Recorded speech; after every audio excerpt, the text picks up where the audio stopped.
Grégory, je suis avec beaucoup d'intérêt la situation en Haïti, surtout après In Haïti. Et on a vu que la situation s'est détériorée.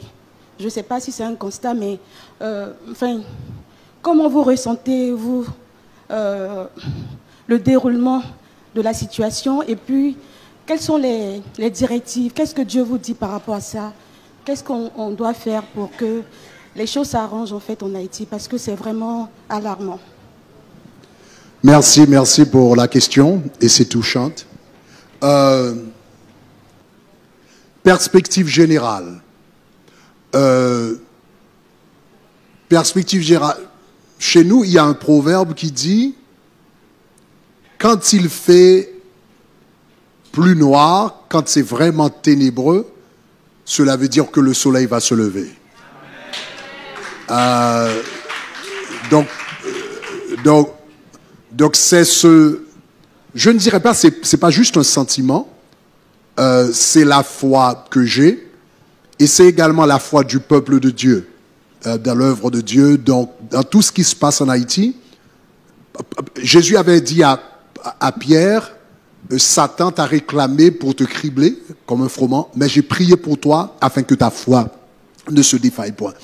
La grâce que Dieu a accordée au peuple haïtien, c'est qu'ils n'ont jamais perdu la foi. Donc, avec tout ce qui se passe, les gens savent que demain sera, ce sera meilleur, demain. Donc, c'est peut-être pas demain, mais ils ont gardé la foi. Donc, le Seigneur est en train de travailler. Comme j'ai dit, Dieu est en train de faire un travail en Haïti, mais il a décidé de commencer par le spirituel. Donc nous autres, nous prêtons attention à la politique, nous prêtons attention à l'économie, nous prêtons attention. Mais Dieu est en train de travailler d'abord sur le spirituel. Donc nous sommes en 2024, en 1930 aux États-Unis, en 1930 en Haïti, il y avait moins de 40 000 chrétiens en Haïti. Moins de 40 000 chrétiens évangéliques. 38 000 et quelques qui en avaient en 1930. Aujourd'hui, en Haïti, nous sommes plus que 6 millions, pardon. Nous sommes passés de 38, dans moins d'un siècle, nous sommes passés de 38 000 à plus de 6 millions. Donc cela veut dire, pendant tout ce temps où il y a eu des troupes politiques, etc., c'est comme plus les gens souffrent, plus ils se tournent au Seigneur. Et ça, c'est une grâce. Parce que en Europe, quand il y a eu les 2 guerres mondiales, ça a promu l'athéisme en Europe. L'existentialisme athée, Jean-Paul Sartre et le reste. En Europe, quand ils ont souffert, ils se sont tournés contre Dieu. En Haïti, plus ils souffrent, puis ils se tournent vers Dieu. Donc ça, c'est une grâce. Donc la première des choses, donc j'ai compris que le Seigneur s'intéressait d'abord au cœur. Donc maintenant, donc Haïti a vécu un réveil. Donc, où nous sommes passés de moins de 40 000 à plus de 6 millions. Ça, c'est un réveil, vraiment. Maintenant, l'autre étape, c'est ce que j'appelle la réforme. La réforme, c'est le changement des mentalités.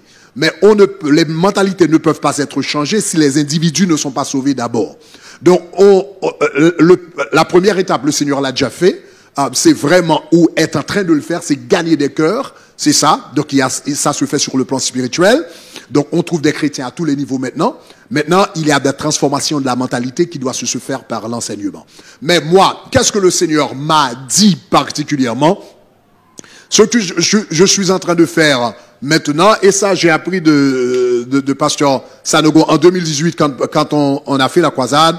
Pasteur Sanogo avait parlé au fait des 12 portes. C'est la première fois que j'avais entendu vraiment la notion de 12 portes. Dès lors, hein, ça fait déjà 4 ans. Hein, donc là, que vraiment je suis en train vraiment d'étudier cette notion à fond, parce que j'ai compris que c'est un patron vraiment pour le développement d'un pays. Donc ce que je suis en train de faire maintenant, c'est de travailler. La dernière directive que j'avais reçue du Seigneur après la marche qu'on avait faite l'année dernière, c'est de faire un plan de 25 ans, un plan de développement sur 25 ans pour Haïti. Donc, c'est ce qu'on est en train de faire maintenant. On est en train de travailler sur Haïti 2050. Donc, on compte faire le lancement à la fin on compte faire le lancement en décembre 2025, du 5 au 12 décembre 2025. Ce sera un programme un peu comme In Haïti, mais avec 1 million de personnes. Donc, c'est un peu comme ça. Donc, ça va être beaucoup plus qu'on avait fait. In Haïti, c'est inviter toute la nation. Ce que le Seigneur m'avait dit après In Haïti. Alors, à ce moment, j'avais pas l'idée de plan de 25 ans, mais ce que le Seigneur m'avait dit à Haïti, après In Haïti, c'est que vraiment le prochain grand programme serait en 2025 et il fallait apporter la dîme de la nation à Dieu. Donc, la population d'Haïti, c'est à peu près 11 millions en Haïti. Donc, il fallait à peu près 1 million et quelques personnes, rassembler 1 million et quelques personnes. Donc, vraiment, pour un temps d'adoration. Il m'avait dit la dîme de la nation en adoration. Donc, ce qu'on veut faire en décembre 2025, donc, on est en train de travailler sur le plan. Donc, moi, j'ai pris à peu près 3 mois l'année dernière. Je me suis retiré des activités ministérielles pendant 3 mois pour travailler sur ce plan. Donc, j'ai déjà écrit les premières ébauches. Donc, cette année, je continue par rapport à ça. Donc, on va trouver des spécialistes et la communauté haïtienne et toute la nation haïtienne. Donc, on va travailler ce plan pendant les, je sais pas, 18 mois ou qui nous reste. Et puis, en 2025, on compte lancer un plan de 25 ans, un petit peu comme Wanda avait fait, Vision 2020, parce que le problème en Haïti, il n'y a pas de plan à long terme. Il n'y a personne. Le gouvernement n'a pas de plan à long terme, personne n'a un plan à long terme. Tout ce qu'on fait, c'est de réagir par rapport au problème. Maintenant, il y a des gangs que tout le monde réagit. On réagit. Depuis moi que je connais, à Haïti, j'ai grandi. C'est toujours des réactions, mais jamais un plan à long terme pour dire, OK, on veut arriver à là dans 25 ans, et chaque 5 ans, nous allons nous évaluer pour voir ce qu'on a fait. Donc, pendant longtemps, j'attendais que quelqu'un d'autre le fasse. Mais finalement, je me suis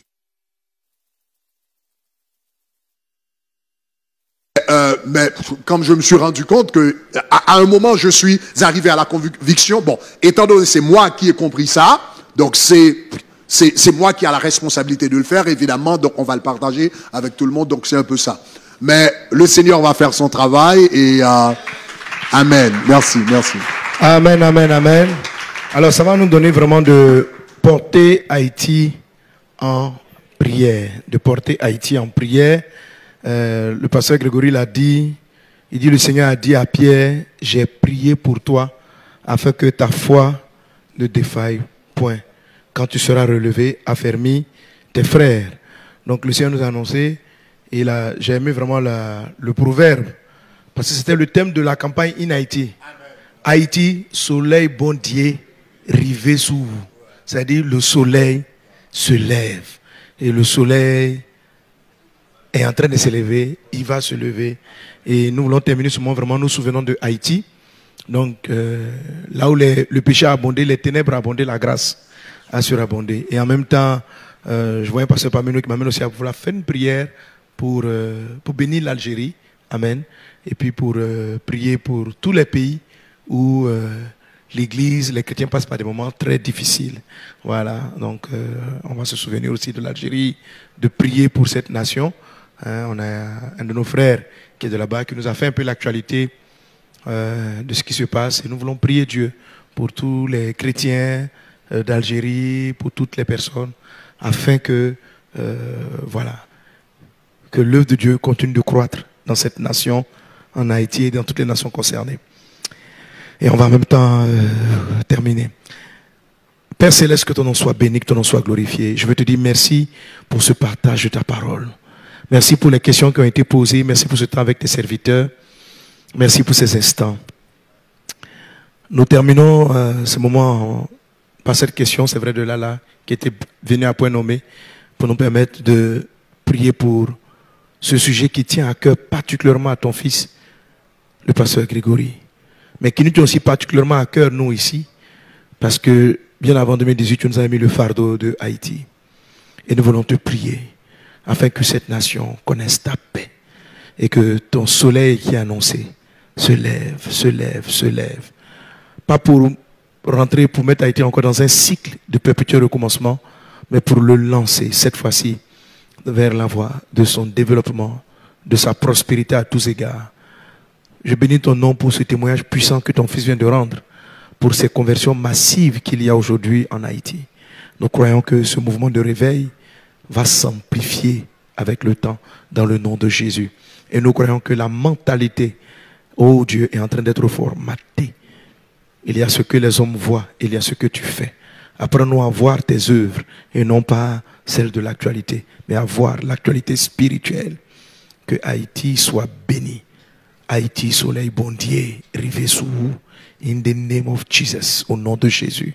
Merci pour l'Algérie. Merci pour tous les pays où l'Église, les chrétiens sont persécutés, sont empêchés de faire les cultes. Tu es le Dieu qui nous donne la paix pour que l'évangile soit annoncé. L'évangile est prêché dans la paix par les messagers de la paix. Que la paix de Dieu soit sur l'Algérie. Que la paix de Dieu soit sur tous les pays qui traversent ces temps difficiles. Que ta paix et que cette paix-là soit propice à l'évangélisation, à la propagation de la parole de Dieu.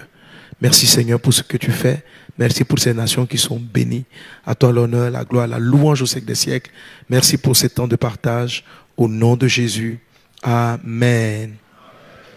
Que Dieu vous bénisse. Alors pour tous ceux et celles qui sont en ligne, voilà, c'était notre dernière session. C'est ça, non?